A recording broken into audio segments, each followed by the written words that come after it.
Welcome back to Since 1974 Radio. I'm here in Flint, Michigan on location with my homie, my cuz, family, for life. You know what it is. Yes, my sir. homie D Nick, the microphone misfits. I'm gonna let him introduce himself, tell you where he from, what he been up to the past few minutes. Go on and tell him what's been going on with you, cuz. Peace and infinite blessings. This is D Nick, the microphone misfit, chief rocker of the microphone misfits, FEW Squadron, from Flint Town to Chicago. Born and raised in Flint, Michigan, reside in Chicago, Illinois. That Midwest. You already know how we do here on Since 1974 Radio. Yes, sir.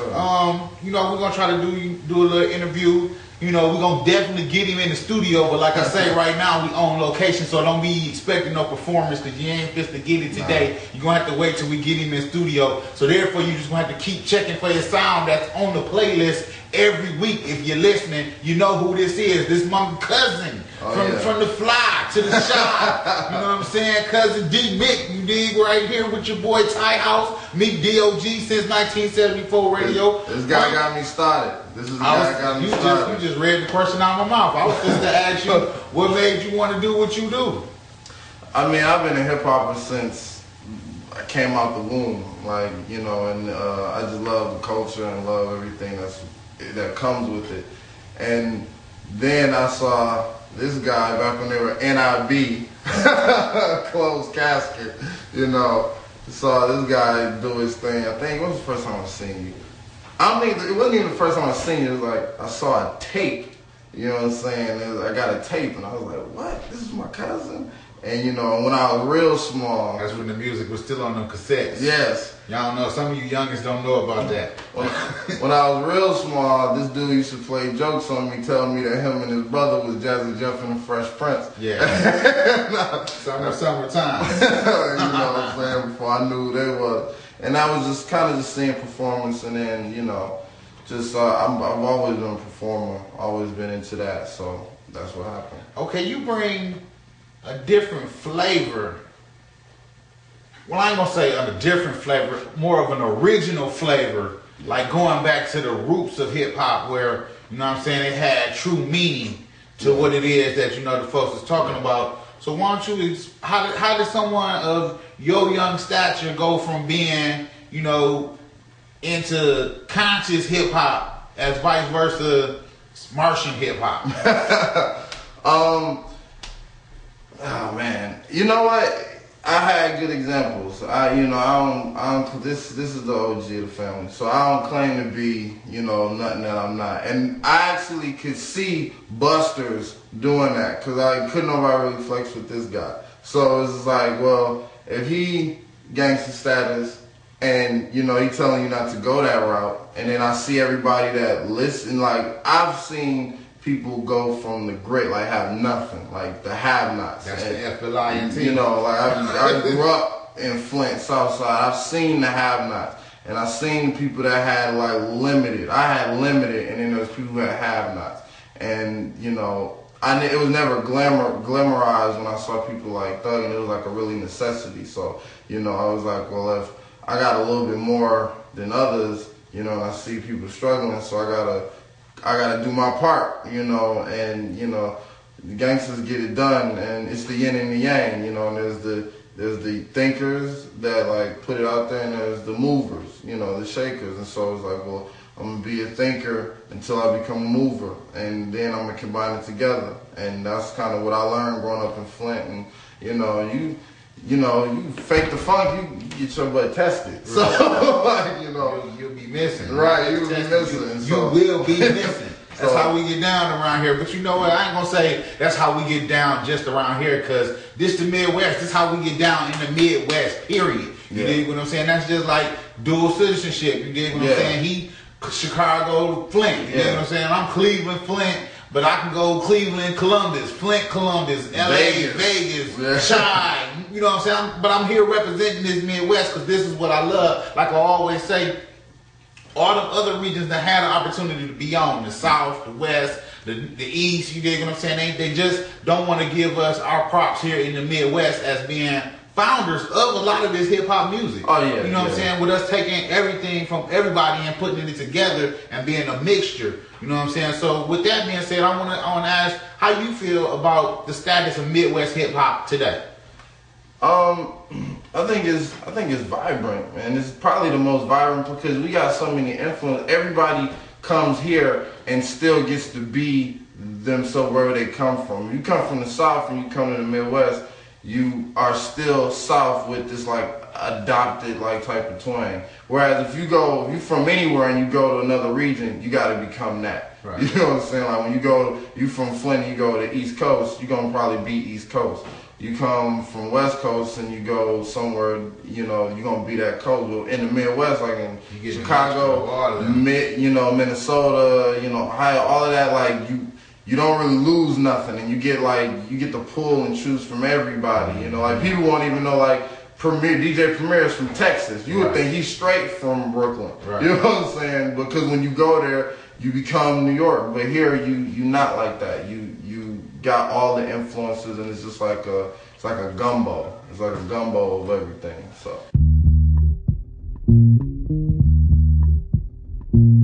Freedom from disease and abnormality, cause you don't want to have this stuff affecting your reality. Come on.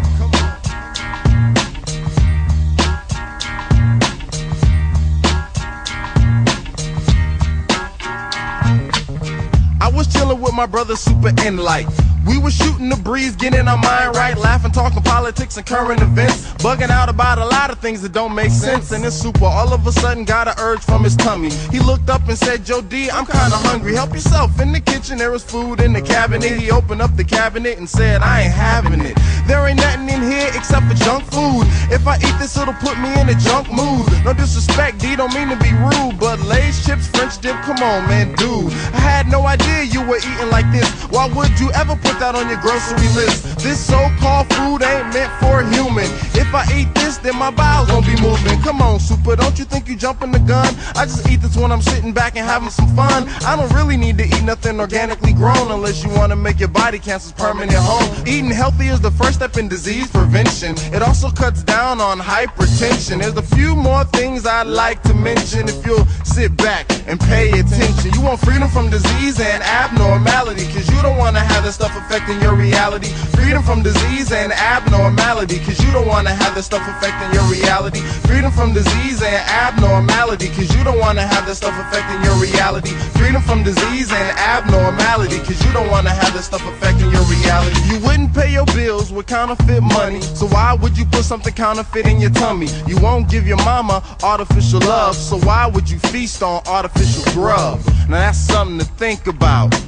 While information is leaking out from the lies, the scandal, from the food pyramid, the suckers who invented that need to do a bid. You want freedom from disease and abnormality, cause you don't want to have this stuff affecting your reality. Freedom from disease and abnormality, cause you don't want to have this stuff affecting your reality. Freedom from disease and abnormality, cause you don't want to have this stuff affecting your reality. Freedom from disease and abnormality, cause you don't want to have this stuff affecting your reality. Okay, so you've been in the game for about how long now? Professionally since 2003. 2003, that's what's up. And if it was one negative thing that you could remove from hip hop, what would it be? So many negative things I want to remove. Just one. Just give us just one.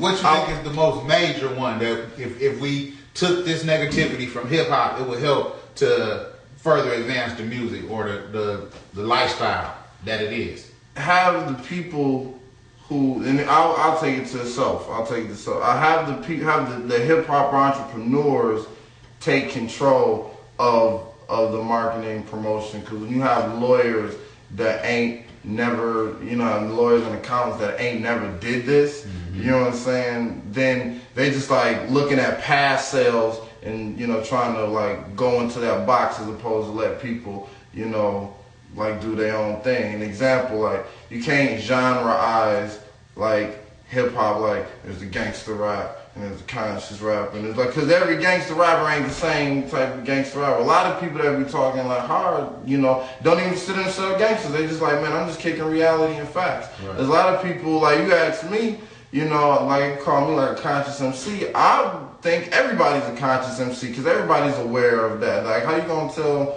me, I'm more conscious than you. You know what I'm saying? Or anybody that's like thug. And if they aware of what that thug life shit is, then you know what I'm saying? And that's conscious. It's a conscious decision to talk about, a conscious decision to like expose it to the world. You know, so it's like I would rather the real entrepreneurs that are in the culture like take control of it and nurture it instead of having other people like sell it. You know? Okay. So that being taken the negative out, what would you say is one of the most positive influences of hip hop in the Midwest today?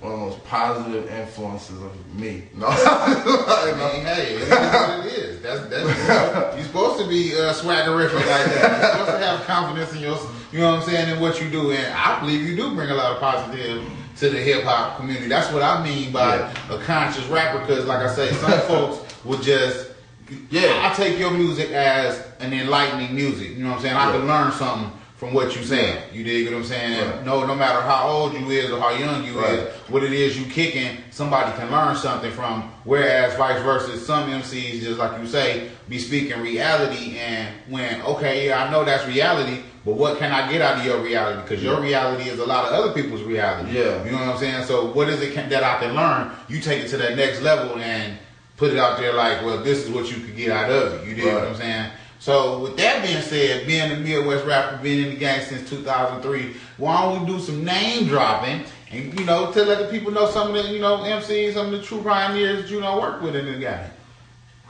The newest album that'll be coming out with it's gonna be coming out with a comic book. It's called Escape from Babylon. You can read into that. Comic book, that's what's up. Yeah. We don't have any, like, I don't have a lot of features because I feel like people rely on that stuff. Like, I want my feature to mean something. Like, I'm gonna try to get a track with this guy at some point, you know, because I want it to mean something. I'm with it. But we did get a lot of intros and shout outs for the newest album from M1, from Dead Prez, Manifest from West Africa. We got a shout out, intro from Popmaster Fable, from Original Rock Steady Crew, Brother Ali. Don't forget Run DMC. Oh yeah, well, I got it, brother. We got DMC from Run DMC, gave us a phenomenal intro for the album. Just to kind of let people know that, you know, because a lot of times I do lectures and work with kids and stuff, and they be like, man, D, why you ain't blow, or why you ain't in the industry yet? You're nice. And it's not that, you know, you can be independent and be moving and shaking it in big circles. You just might not be on TV yet. And so it was just kind of like getting these intros from these like more established, more internationally known artists was kind of a thing. And like let people put us on the scale. Like even though we underground, you know, we legends in our own right. You know, like before there's like all of those people that are big name. There's a rapper or MC out there that they looked up to that was local, that maybe never bubbled, you know what I'm saying, and they just hit it. You go to Detroit, people gonna be talking about Awesome Dre. You know what I'm saying? They're gonna be talking about E. Sean and Nodis. You know, you come here, they're gonna be talking about Dayton Family. MC Breed and Top Authority. Yeah, Top Authority and Rest of the World. This is hip hop and R&B. Scambino, all of them, like people that just really like, you know, just influence. Like, even if it ain't even your genre, I want to do something different. I was like, hey, man, the cats can do it and tie houses and do it. I was like, I want to do something different and put my little footprints in a little cement, you know. So. Nothing make 'em holler like an almighty dollar. The jungle halls are at it. Thuggin'. Let's go.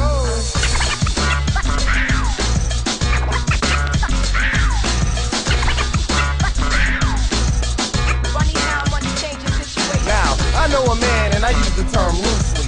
He dresses dapper and fly, you know, cool, see. Not like no other, this brother is mad flashy, it's nasty. If he ain't spinning, he ain't happy. He has a lady pregnant in the 9th inning and he still keeps on spending his money on loose women. Clothes and tattoos, silk bras and shoes. His woman looking at him like he's king of the fools. His own mama told him he should be saving and broke down the way that the clown was behaving. But he rolled his eyes when she grabbed him by the collar. Said, you about to be a father, you should value $1. But nothing makes him holler like the almighty dollar.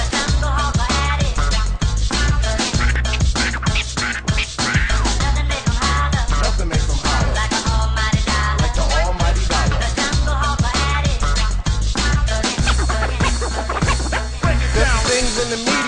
I just ain't following. Women are anorexic or they getting pumped with collagen. Gang of beauty lies being sold to the kiddies. Phony lips, hips, fingertips, ass, and titties. Now, check the play. Check the disposition of a sexy video vixen who needs an intervention. She doesn't care about the women she's affecting because she's surrounded by men disrespecting. She used to dream that fame would come and save her, but when the fame came, all it did was degrade her. Young girls watch, copy the behavior, enhancing it, showing off the things that God gave you. Ignorance, neglect, live and direct, this is cause and effect. So what you expect? The media, they don't care. They don't want to stop it. Some suckers are only concerned with the profit. But nothing makes them holler. Like the almighty dollar. Like the almighty dollar. The jungle hopper at it.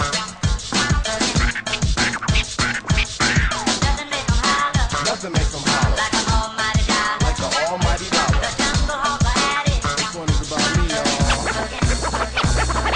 I don't get consumed by the glamour or glitz. Chart topping hits or the jewels on your wrist. A mansion, a yacht, Moet or Chris. The fabulous whips with the slut-tasted chicks. Now I ain't knocking you, you know if that's what you like. Just understand what I recite on this mic. Money is nothing but a symbol of your labor. It should never ever dictate your behavior. Know a lot of people who steal for the money, deal for the money, get ill for the money, run up in your house and straight kill for the money. Rappers promote negative for the money. You see what happens when you live for the money? I know we exist in the land of milk and honey, but when it comes to me, I know my role will not profit the world and lose my soul. But nothing makes them holler. Like the almighty dollar. Like the almighty dollar. The jungle hopper at it. Nothing makes them holler. But nothing makes them holler. Like the almighty dollar. Like the almighty dollar. The jungle hopper at it. Break it down. Man on wax. Break it down like this. Man on wax.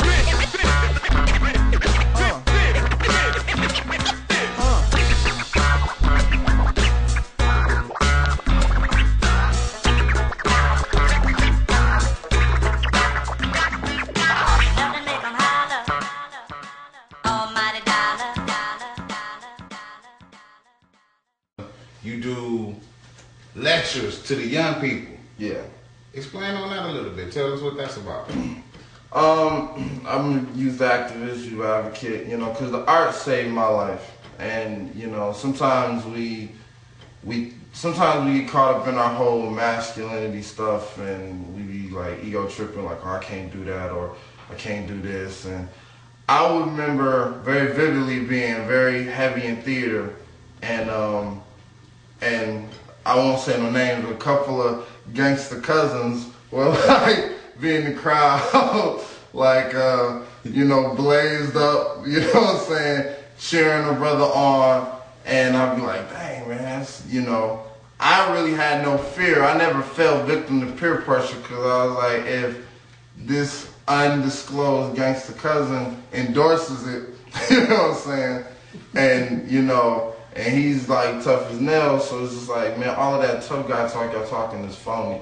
And so I just really like work with youth on like getting out of that vocabulary, just doing you, just being you, right. You know, cause like it's cool to be like a nerd if that's what you is, cause nerds make money. It's cool to be a geek, world. You know what I'm saying, cause geeks make money. It's cool to be like a tough guy too, you know what I'm saying, cause they make stuff happen. Them the ones you want to go to get your semen done or to get your sister and mama protected. Right. You know what I'm saying? So, you know, it's just about doing what is your call and following that. And that's what hip hop is about, diversity, okay. You know. And that's kind of what I lecture on, as well as like school young people that are getting into the game about those contracts. And, you know, you got to learn what those contracts mean. You got to learn about publishing. And you got to respect this as a cultural movement and as an art form and genre. So. And as a business. Oh, yeah. There's some money off of it. Yeah.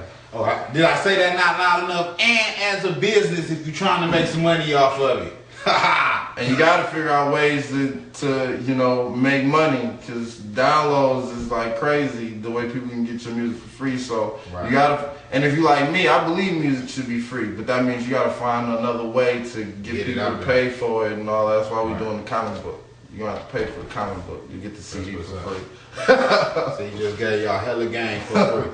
For free. So don't say he ain't trying to give y'all nothing for free, because he just gave y'all hella game for free. And if you didn't catch it, that means you're going to have to go all the way back to the beginning of this show and watch the show all over again just to catch the game he just gave you.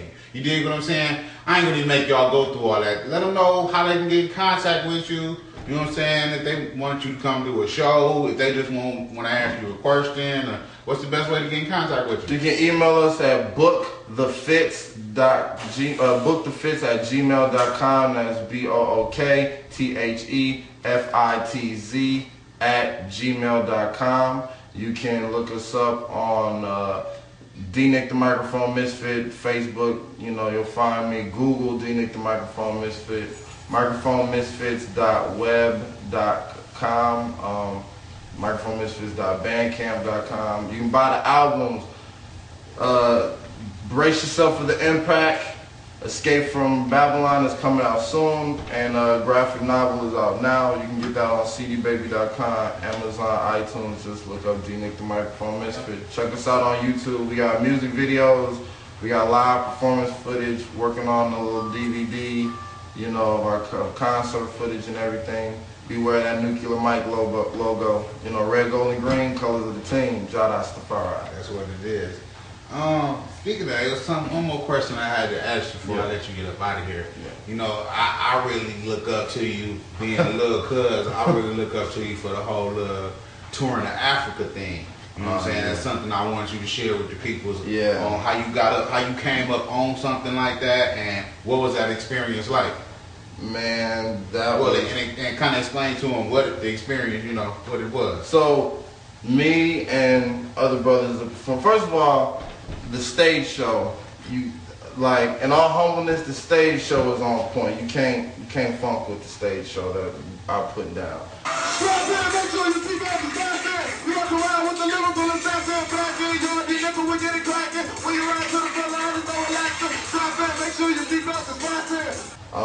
Me and my brothers, we break dance, DJ, and MC live are all on the stage. All while rhyming and getting it in with the crowd is all on this. It's a full. It's not even just a regular hip hop show. It's like a review. It's like an extravaganza. You got to get your performance game up, because people just get tired of seeing somebody with a mic and like standing in one spot. You know, flashing their chain and all that. You gotta have a dynamic stage show. Yeah, you gotta give a performance. So the gotta give a performance. So the performance, you know, resume building what it was. I got the opportunity to host Taking It to the Streets, which is this big 4-stage festival in Chicago, headlined by Mos Def and Kendrick the Family Soul and a lot of international artists.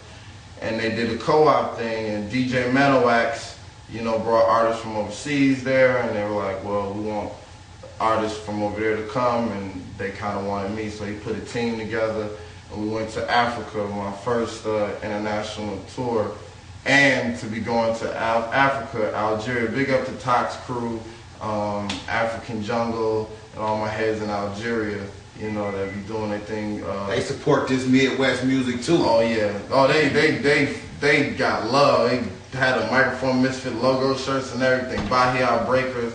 It's cool. So we got it connected to the State Department, and the State Department had us come over there, do some lectures, teach some master classes, and we did like 2 big festivals. You know, and the tour started in Morocco. I didn't go to Morocco because of some visa issues, and then we went to Algeria. Gotta have your paperwork in order. Yeah. Went to Algeria, you know, out there for like 3 weeks, and it was bomb. You know, it was like nothing I ever experienced, because we got bodyguards and chauffeured everywhere, and it's just like love. And the coolest thing was just building with like the other artists in Algeria and North Africa. That's what's up. Yeah, and that's another thing too about your business. You may think, oh, this person works for the State Department. What that's got to do with me? I'm an artist. You never know. That State Department official signed off. Now, you know, brother became a hip hop diplomat. My brothers is actually over in Pakistan right now doing hip hop diplomacy. You know what I'm saying? Performing, doing festivals and whatnot. And that's how I go. You know, you never know where those connections So is. stop thinking your music is just local. Stop selling yourself short, man. You could be a whole lot bigger than that. You dig what I'm saying? That's the reason why I'm just not trying to represent just one city. I'm trying to put on this whole region because I feel like I done took over cities before. And now I'm here to take over a region. And once I take over that region, you know what we do next, Pinky. Man, you know what I'm saying? I want to thank you for coming to the show. You know, I mean, well, he ain't came to the show. When you coming to Cleveland, bro? Man, put the show together. You get us out there, I'll come to the show. You fucks with John Connor? Yeah. I'm in the works of trying to put something together with That's John a Connor. hometown boy. Hey man, stop hating on John Connor. I don't know this brother personally, but there's some heads. I've been peeping on Twitter. Some heads like trying to hate on John Connor because he like.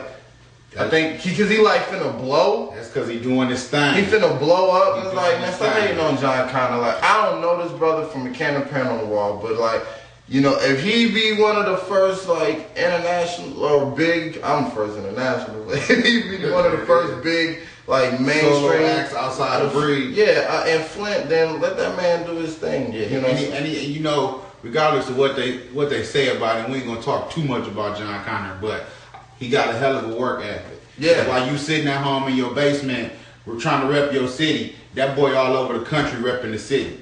So it just is what it is, and not just the city, but the Midwest. He puts it on for the Midwest, and you know that's what I'm about. You know what I'm saying? Like I said, cuz thanks for being on the show. Thank you, sir. I need you to come to Cleveland. I will be definitely get a little bit more in depth into, you know what I'm saying, what it is you do, and get a little performance out you. You bring all the misfits. Yeah. Big up to Mel L, Young DRU, DJ Mar, Red Light, Ken Solo, my brother Chicken Man, and everybody holding it down. We thank you, 1974 Radio. Peace to D-Trail. Hey, look, we're going to take this break. We're going to get back in here in a little bit. Since 1974 Radio on the MSC Radio Network. Scoop!